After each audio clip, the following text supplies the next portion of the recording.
В молодежном центре «Патриот» состоялся круглый стол на тему вопросы здравоохранения, культуры, социального развития и поддержки участников специальной военной операции. В обсуждении приняли участие главы наслегов районов. Одним из ключевых вопросов обсуждения стала нехватка кадров в населенных пунктах, что напрямую влияет на качество предоставляемых медицинских, культурных и социальных услуг.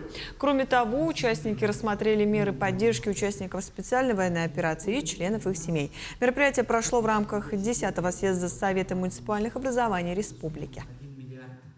Наверное, это самая важная часть нашей работы, чтобы муниципалы, главы районов, главы наслегов понимали, в каком направлении вообще движется молодежная политика, не только там на уровне республики, но и на уровне страны.